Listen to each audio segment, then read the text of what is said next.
Okay, graphs of polynomial functions. The basic polynomial shapes are we're talking about the simplest form, and we're talking about situations where we would have f of x equals ax times to the power of n, where a is a constant and n is non-negative. So we want to remember some specific things about them. First of all, polynomial functions of odd degree, their general shape is going to look like this, where it starts at the bottom left, so basically in the third quadrant, ends up in the first quadrant. That's when a is greater than 0. If a is less than 0, then it's going to end up in the start in the third quadrant, or the second quadrant, end up down into the fourth quadrant. Those are odd degree.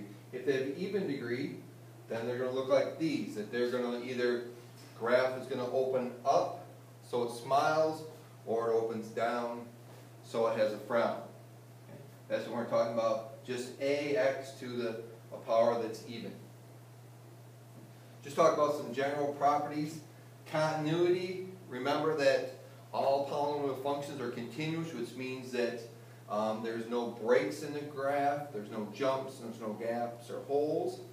We're going to talk about end behavior, and end behavior says what's happening as the values of x get really, really big. So get closer to positive infinity, closer to negative infinity. What's happening on the ends?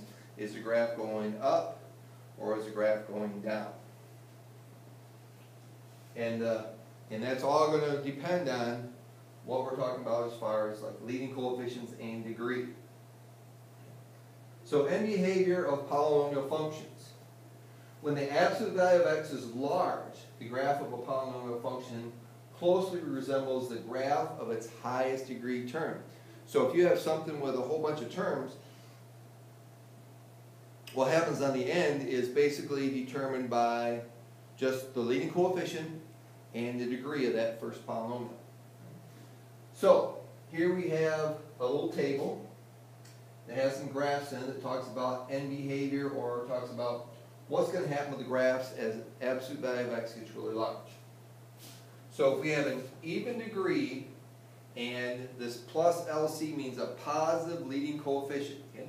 So even degree, positive leading coefficient, on the ends, okay, the graph is going to go up. There could be a lot of stuff that happens in the middle here. So a lot of stuff that happens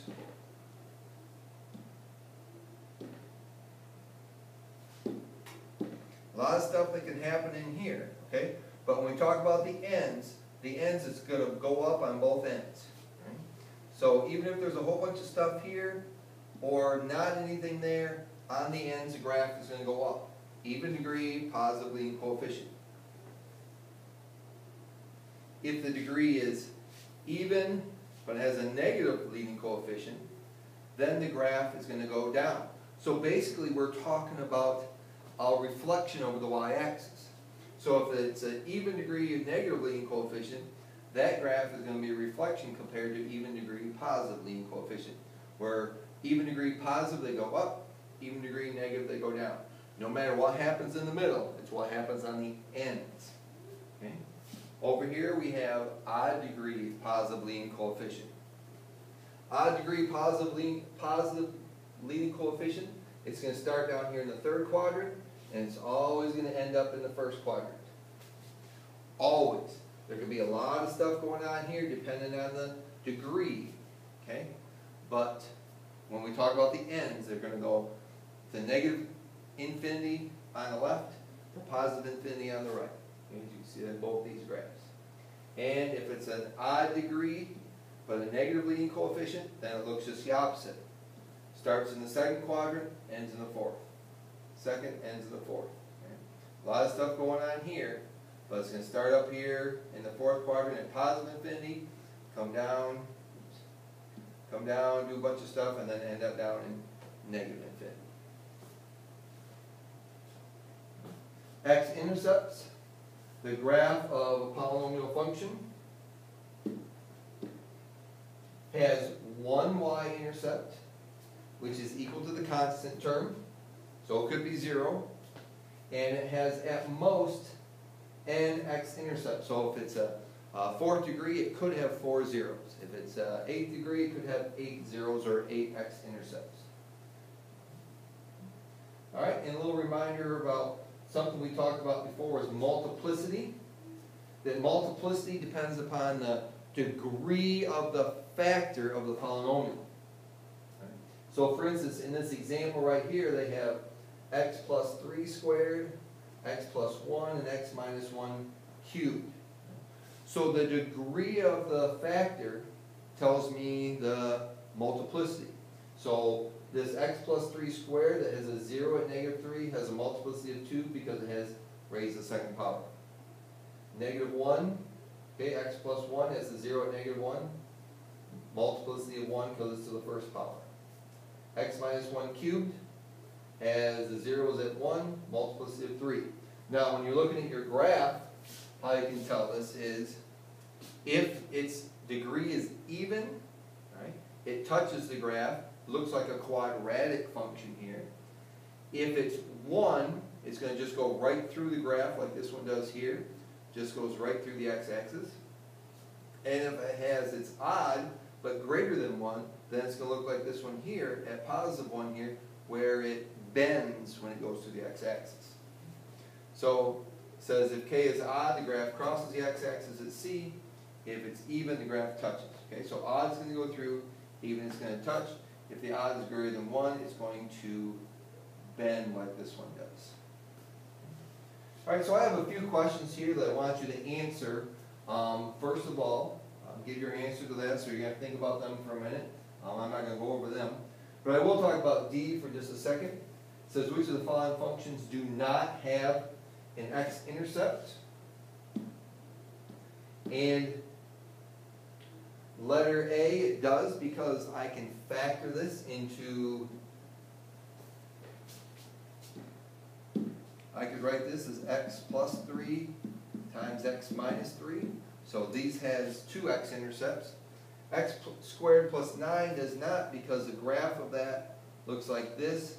It's been shifted up 9 units. So anytime it says x squared plus a number, there is no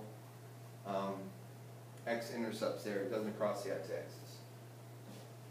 All right, example 1, we just talked about the multiplicity. So here I have this function here, x minus 4 squared times x plus 3 cubed times the quantity x minus 1. So what you should do is, when you're talking about multiplicity, is make a graph, and then from that, or make a table, and with zeros, what the graph looks like, and the multiplicity to help you with it. So, we're looking for, with multiplicity, we're looking for, okay, does it touch? Does it go through? Does it bend? So, here's our zeros then, are at 4, negative 3, positive 1.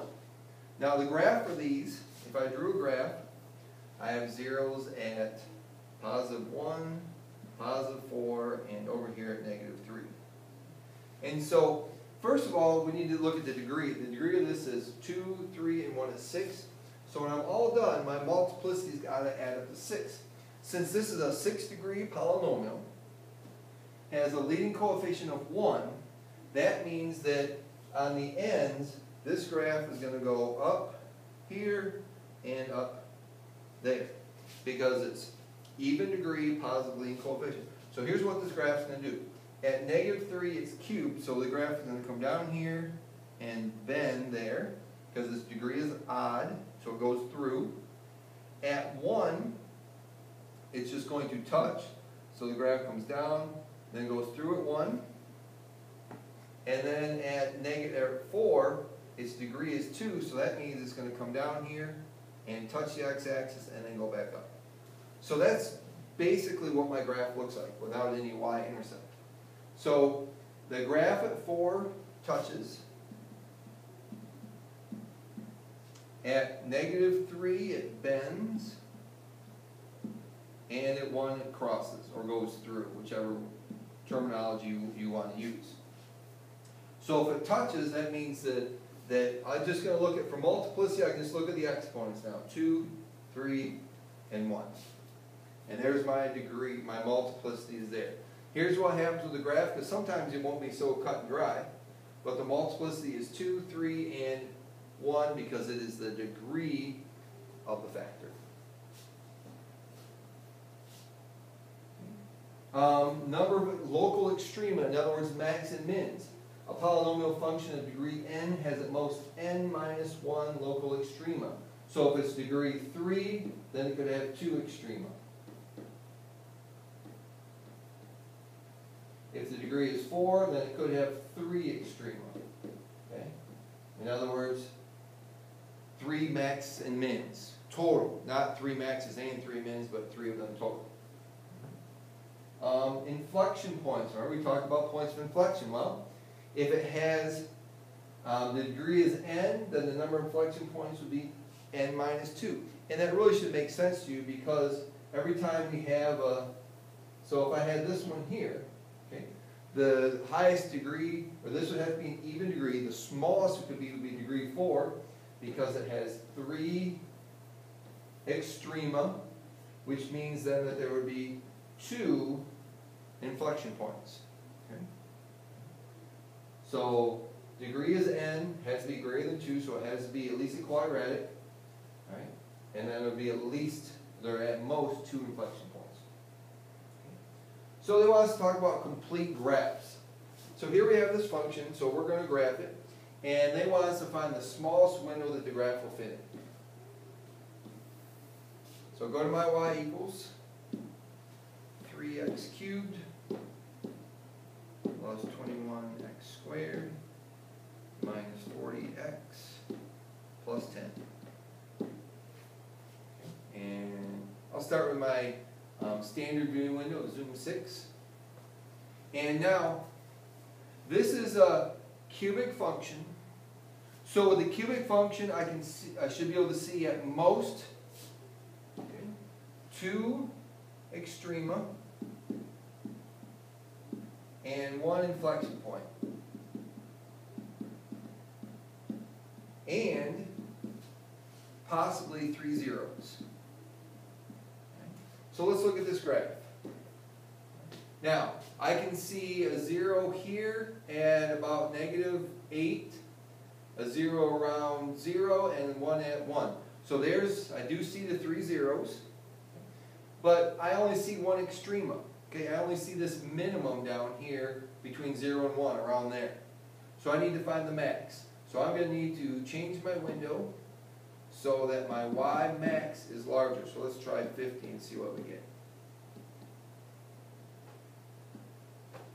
Okay, 50 is not even close. But I know that it's probably somewhere between, about in the middle between 0 and 9, -9. So if I actually go to my table, it'll help me to get there faster. Because here's let's look and see where the max value is here. The highest value I see here is 360. Okay? So I might try to go up to 400 for my y max.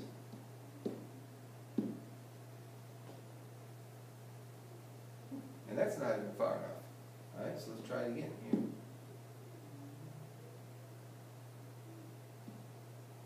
Oh, I missed something. Oh, I did. I put 40, not 400. Okay, and so now we can see our max, we can see our min, okay? But we can actually cut this window off a little bit. We don't have to go all the way to +10. So we could actually put our x max could be at, we could go to 5.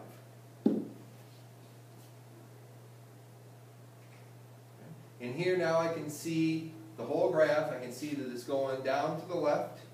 So let's take a picture of it. I can see the complete graph here. And here is my window that's getting me that complete graph.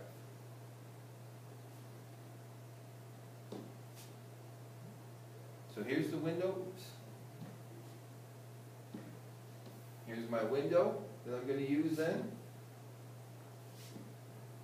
And here's the graph. It shows all the important features. It's a cubic function, so I can see my max and the min. And I can see that it goes down to -infinity because this graph is going to continue down here. and continue up there to positive infinity, because that's a positive leading coefficient. And it's going to have one inflection point where it changes from concave down to concave up. Okay, so let's look at another one. It says find this complete graph.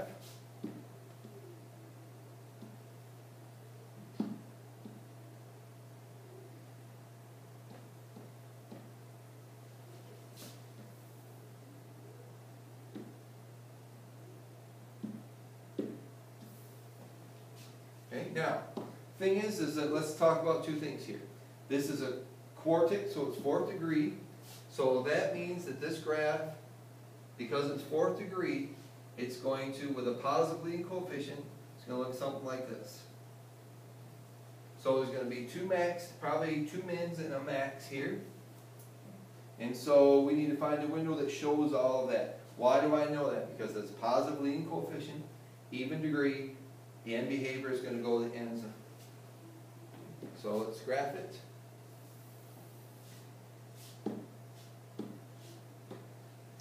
X to the fourth minus 3x squared plus 5x minus 30. Okay, and we'll hit zoom 6. We'll go back to our standard viewing window. All right, let's see what we got here. Okay, now with the x to the fourth power, we would expect to see, possibly see 4 zeros, but in this case there's only 2. But we know it goes up on both ends. So let's take a look, let's go to our table then and see if we can figure out where our numbers are. So these keep rising to the negative, okay? But we've got, let's see, we go down here to negative 37, looks like it's the smallest number there. And then they're going back up. So we need to go down to about negative 40, so let's try that. So our x min, we'll put at negative 40 and see what that produces for us. Comes down. All right, now, okay, we think it might look like this. It's not necessarily going to look like that, because from the screen you can see that it has a funny little style here. That this graph is a fourth degree, okay, because it's doing some different stuff down here at the bottom, but it goes up on both ends. So my window here, though, for this, I can actually make smaller because my zeros are at negative 3 and around positive 3. So I could just be to each side of them and go from negative 4 to positive 4, and here I can still see all of the important features of this graph. So here's my window then that would show me all the important features of the graph.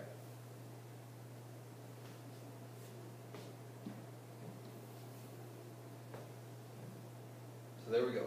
So we want to be able to, when we're doing a complete graph, we want to make sure we see everything there. So no polynomial graph of a function greater than 1 contains horizontal line segments. So if you ever see any horizontal line segments, then you have to do a little bit of work with that. Okay, we have one more example to do. We want to find a complete graph of this polynomial, and it says determine if the graph shown in figure 3.9a is a complete graph. And I don't have that. So let's go to the teacher's edition, and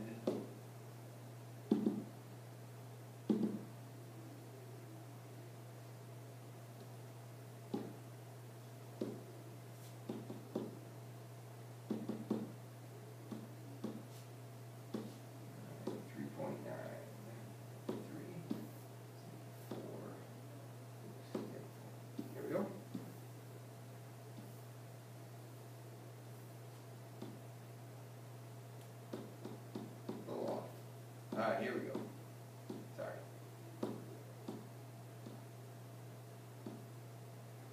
Okay. Okay, we want to know if this right here, figure 3.9a, we want to know whether this shows a complete graph or not. Okay? And here's the thing, alright? And this is all determined by, so I'll look at the graph here, and is it a complete graph or not? Okay. Well, how do I know?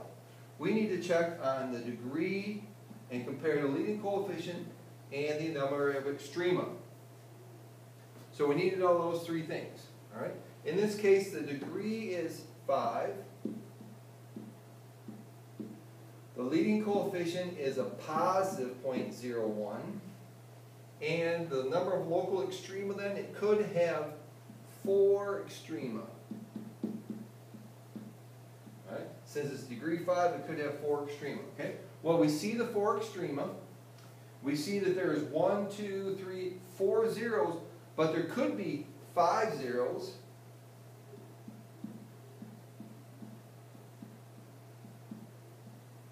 So I'm not seeing the 5th zero there. Right? But since it's degree 5, since we have degree 5 and a positive leading coefficient, the graph must look like this, where it must go down to the left and up to the right. Well, if I look at this graph, it's going up on both the left and the right. So this graph actually has to come back down over here somewhere because it's a odd degree leading coefficient of 0.01.